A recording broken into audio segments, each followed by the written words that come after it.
What's up, everyone? It's January 23rd, 2021, which means I am officially 3 weeks into my journey back to fit. So as you guys know, I gained 62 pounds, over 62 pounds in 4 months on my fit to fat phase of my journey. That phase is luckily over and I'm on the journey back to fit, losing weight. I'm 3 weeks into that journey.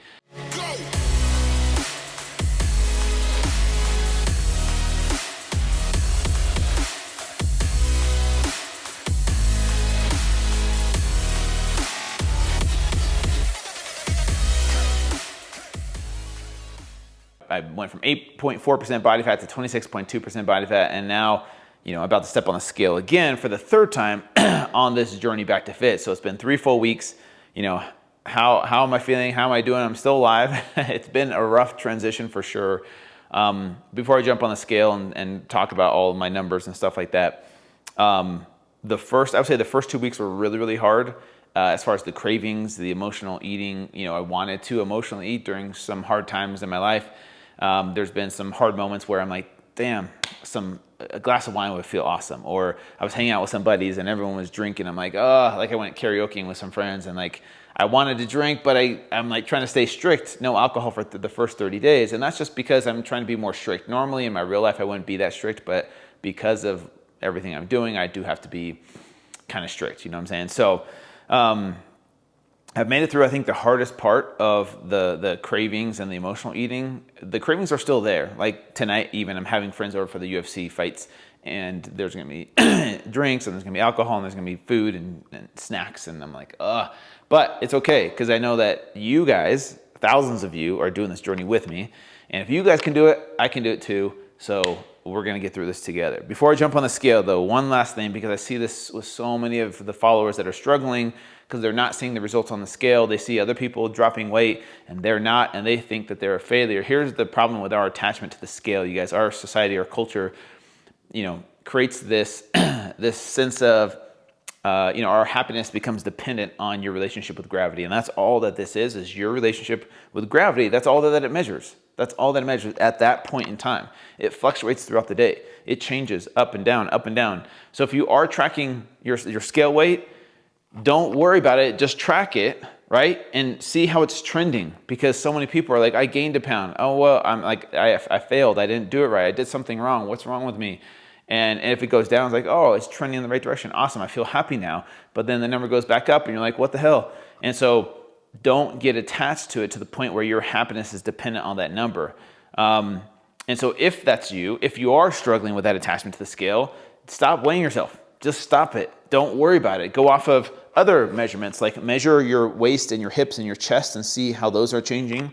You could go get a body fat test to see your body composition, how that's changing, or just feel how your clothes fit. Are your clothes fitting looser? For me, these things used to be so freaking tight, at my heaviest, and now they're definitely starting to become a little bit looser, and my clothes are fitting looser. Definitely my belly, as you guys can see, isn't protruding anymore. I can feel the changes happening in my body without even jumping on that scale. So if that is you, ditch the scale for a little bit, or weigh yourself at the most once a week, or maybe twice a month, and then see how it's trending, and then be aware of other things in your life, non-scale victories. Like I said, clothes are fitting better, you're waking up with more energy, you're sleeping better through the night, you're having better sex, your brain fog is gone, you have more mental clarity, your digestion is better, you're getting off your meds, you're getting stronger in the gym, your endurance is improving. There's so many other ways to measure success outside of the scale, you guys. Just our culture tells us this is so important.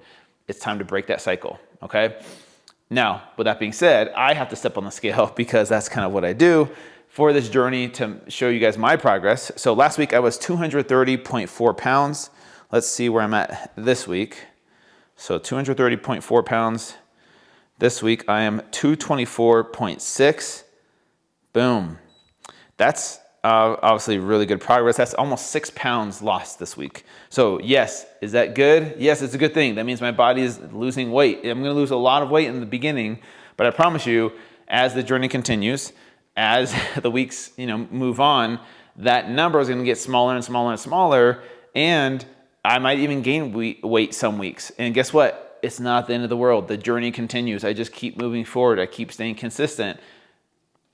I just don't attach myself to that number. So yes, I am making progress on the scale. Cool. If not, who cares? I know that everything's getting smaller up here.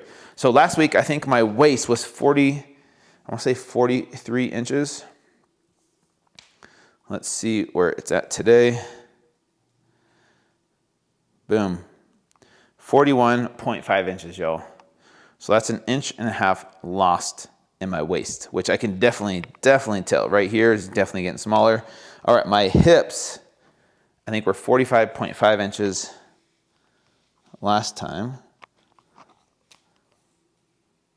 This time, boom, 44.5 inches, we'll call it even. So 1 inch lost in my hips. So 1.5 inches in my waist, 1 inch in my hips. Those are big numbers in the beginning. And like I said, it's going to be very, very small, I know, as the journey continues. Like, I'm not just going to keep losing 1 inch every week, otherwise there'd be nothing left of me by the end.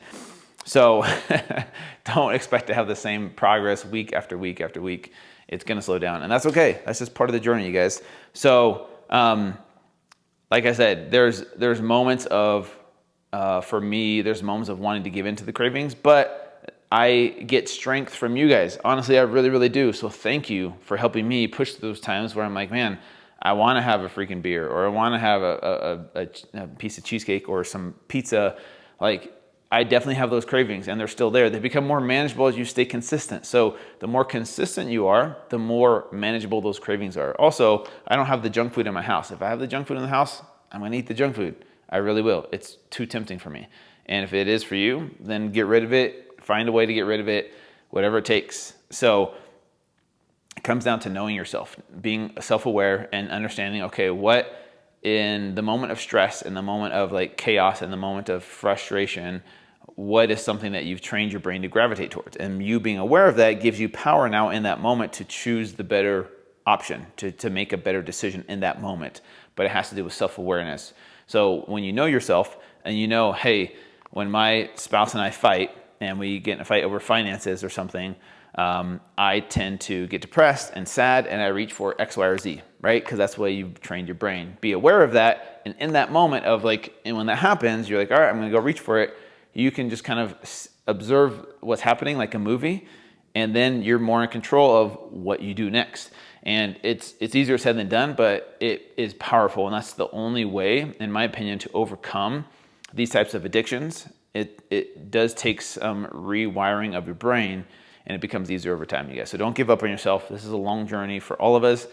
Much love and respect. We'll see you guys next week for my next weigh-in, which will be 4 total weeks of my journey back to fit.